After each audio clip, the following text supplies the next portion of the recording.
Gleice Hoffmann é, sem dúvida, uma das figuras centrais na política do Brasil hoje. Mas, afinal, o que ela pensa? Qual é a visão dela para o país? É isso que a gente vai fazer aqui, mergulhar nas ideias dela, entender o diagnóstico que ela faz dos nossos problemas e as soluções que ela propõe. Vamos usar as próprias palavras dela para guiar essa análise. Olha só o nosso roteiro, bem direto. A gente começa com o que, para ela, é o grande problema do Brasil, a desigualdade. Depois vamos investigar a causa, olhar para as soluções propostas, entender um pouco da estratégia política e, por fim, o que ela considera a base para qualquer futuro. Vamos lá? Bom, para entender qualquer coisa sobre o pensamento da Hoffmann, a gente precisa partir de um ponto. Para ela, o problema mais urgente, a questão central do Brasil, é a desigualdade econômica. É daí que tudo começa.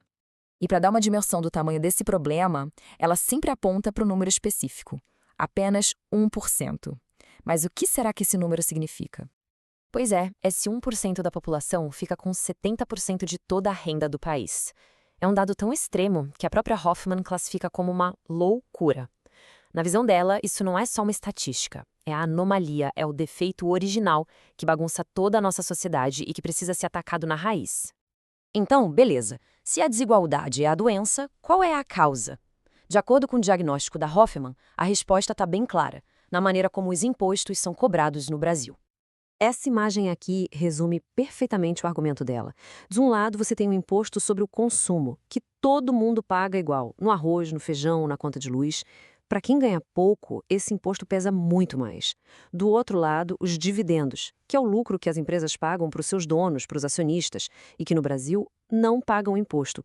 Para Hoffmann, essa balança totalmente torta é o motor da desigualdade. Hoffmann costuma citar essa frase, que foi uma sugestão real de um economista para ilustrar um ponto. Para ela, uma ideia como essa mostra a distância, o abismo que existe entre uma parte da elite econômica e a vida real de milhões de brasileiros que dependem do salário mínimo para sobreviver. Ok, já vimos o diagnóstico, agora vamos para a receita, para a solução. O plano que a Hoffmann e seu partido defendem para, como diz o título, reescrever as regras do jogo, tem basicamente duas frentes. A proposta principal é uma grande reforma tributária, com dois movimentos bem claros. O primeiro é aliviar o bolso da classe média e trabalhadora. Quem ganha até R$ 5.000 por mês não pagaria mais imposto de renda. E para compensar, para fechar essa conta, vem o segundo movimento: criar finalmente um imposto sobre grandes fortunas e taxar os dividendos. A lógica é simples: fazer os mais ricos pagarem mais. E por que R$ 5.000? Não é um número aleatório. A lógica está toda nesses dados. Cerca de 90% de toda a população brasileira vive com uma renda nessa faixa. Ou seja, a proposta é desenhada para beneficiar diretamente a imensa maioria do povo que, nas palavras da própria Hoffmann, trabalha muito para ganhar pouco. E a visão dela não para na reforma tributária. Ela se apoia muito em programas sociais fortes. E a ideia aqui não é só dar um auxílio, mas sim fazer o dinheiro girar na base da economia. Isso vai desde o acesso a remédio de graça com a farmácia popular, passa por crédito para aquela reforminha em casa e chega até em programas como o Pé de Meia, para garantir que os jovens não abandonem a escola. Mas a gente sabe que boas ideias no papel não mudam um país, né? É preciso ter articulação, ter jogo de cintura político. Então, como a Hoffmann se move nesse tabuleiro? Vamos dar uma olhada no que ela pensa sobre o partido dela, sobre alianças e sobre estratégia para o futuro. Hoffmann descreve o PT de um jeito bem particular. Ela diz que é um partido diferente de outros da esquerda pelo mundo. Ela ressalta essa mistura de origens, que vem de sindicatos, de movimentos sociais, de intelectuais, e também a forma como ele funciona por dentro, com muito debate, sem um comitê central que baixa a ordem e todo mundo obedece. E essa linha do tempo aqui mostra bem como a política brasileira é complexa e cheia de reviravoltas. O PT, que lá atrás votou em peso contra a indicação de Alexandre de Moraes para o Supremo, anos depois, passou a vê-lo como uma peça fundamental para a democracia. A própria Hoffmann conta que o Moraes, em tom de brincadeira, disse para o Lula que não esquecia daquele voto contra. É um ótimo exemplo de como as posições e alianças mudam com o tempo. E para a eleição de 2026? Para Hoffmann, não tem nem o que discutir. Mesmo que o Bolsonaro não esteja no páreo, ela bate o martelo. O candidato tem que ser o Lula. Ela o define como o maior estrategista político que já viu em ação, com uma capacidade única de ganhar eleições. Bom, e agora a gente chega no último ponto, naquele que, para Hoffmann, é o alicerce de qualquer projeto de país que queira durar. Não é uma solução de um dia para o outro, mas sim um projeto de longo prazo. A crença aqui é muito forte. Para ela, o Brasil só vai se desenvolver de verdade, de forma sustentável, com um projeto sério e contínuo de educação.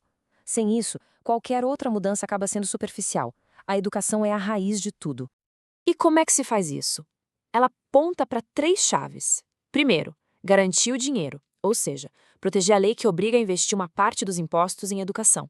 Segundo, valorizar os professores com salário digno e boa formação.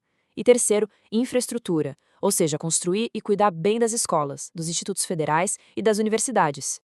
E para a gente ter uma ideia de uma política concreta nesse foco, aqui vai mais um número de impacto: 4 milhões. O que ele representa? 4 milhões é o número de estudantes do ensino médio que estão recebendo a bolsa pé de meia. Sabe qual é o objetivo? Atacar de frente um dos nossos problemas mais graves, que é o jovem largar a escola para trabalhar. O programa dá um incentivo financeiro para que ele continue estudando. É uma tentativa de quebrar o ciclo da pobreza pela educação. E no fim, a gente volta para essa frase.